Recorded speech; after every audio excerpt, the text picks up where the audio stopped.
Hi friends, நம்ம பைக்கில் இருக்கக்கூடிய பெட்ரோல் டேங்க்கில் இருக்கக்கூடிய பெட்ரோல் அளவை பொறுத்து எப்படி குறிமுள் எம்டிலேருந்து ஃபுல்லுக்கு நகருது, ஃபுல்லேருந்து திரும்பி எம்டிக்கு எப்படி வருது அப்படிங்கிறத பற்றி தான் இப்போ நம்ம பார்க்க போகிறோம். அதற்கு முன்னாடி நம்ம சேனலை சப்ஸ்கிரைப் பண்ணாதவங்க சிவப்பு பாக்ஸை அழைச்சி சப்ஸ்கிரைப் பண்ணிடுங்க. கூடவே பக்கத்தில் இருக்க பெல் பட்டனையும் அழுத்தி செய்திகளை உடனுக்குடன் தெரிஞ்சுக்கோங்க. பொதுவாக நம்மளுடைய பெட்ரோல் டேங்க்குள்ளே மிதவை இருக்கும். மிதவை எல்லாருக்குமே தெரியும். பெட்ரோல் அளவை பொறுத்து அந்த மிதவை மேலேயும் கீழே மூவ் ஆகும். அந்த பெட்ரோல் ஃபுல்லாக இருக்கும் பொழுது மிதவை மேலே இருக்கும், பெட்ரோல் கம்மியாக இருக்கும் பொழுது மிதவை கீழே இருக்கும்.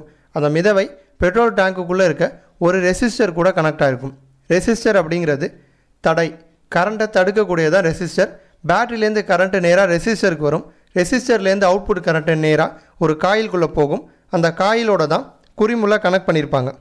பொதுவாக பெட்ரோல் டேங்க்கில் அளவு கம்மியாக இருக்குது, பெட்ரோல் லோவாக இருக்கும் பொழுது மிதவை கீழே இருக்கும். மிதவை கீழே இருக்கும் பொழுது ரெசிஸ்டரில் அதிகமான ரெசிஸ்டன்ஸ் இருக்க மாதிரி தான் அதை வடிவமைச்சிருப்பாங்க.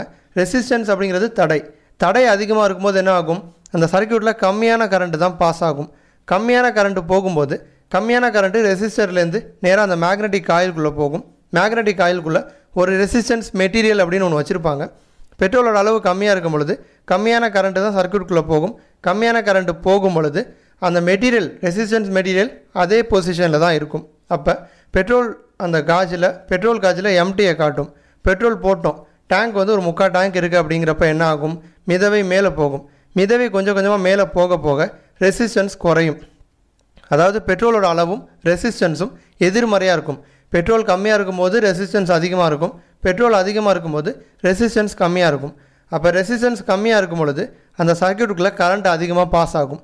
கரண்ட் அதிகமாக ரெசிஸ்டர்லேருந்து நேராக மேக்னெட்டிக் காயிலுக்குள்ளே போகும். அப்படி கரண்ட் அதிகமாக போகும் பொழுது அந்த ரெசிஸ்டன்ஸ் மெட்டீரியல் என்ன பண்ணும், கொஞ்சம் கொஞ்சமாக வளைஞ்சு கொடுக்கும். அந்த ரெசிஸ்டன்ஸ் மெட்டீரியல் வளைய அது கூட கனெக்டாக இருக்க குறிமுள்ளும் எம்டிலேருந்து கொஞ்சம் கொஞ்சமாக நகரும். எம்டிலேருந்து நேராக அது என்ன ஆகும், ஃபுல்லை நோக்கி கொஞ்சம் கொஞ்சமாக நகரும். திரும்பவும் டேங்க் எம்டி ஆக போகுது. பெட்ரோல் அளவு கம்மியாக இருக்குது. அப்போ என்ன ஆகும், பெட்ரோலோட அளவு கம்மியாக இருக்கும்பொழுது ரெசிஸ்டன்ஸ் அதிகமாக இருக்கும். ரெசிஸ்டன்ஸ் அதிகமாக இருந்தால் அந்த சர்க்யூட்டில் கம்மியான கரண்ட்டு தான் போகும். கம்மியான கரண்ட்டு போகும்போது அந்த ரெசிஸ்டன்ட் மெட்டீரியல், வளைஞ்சு கொடுத்த மெட்டீரியல் என்ன பண்ணும், திரும்பவும் பழைய நிலைக்கு வரும். திரும்பவும் பழைய நிலைக்கு அது மாறும் பொழுது ஃபுல்லில் இருக்கக்கூடிய குறிமுள் திரும்பவும் எம்டியை நோக்கி நகரும். இந்த மாதிரி தான் நம்மளுடைய ஃபியூவல் கேஜ் ஒர்க் ஆகுது.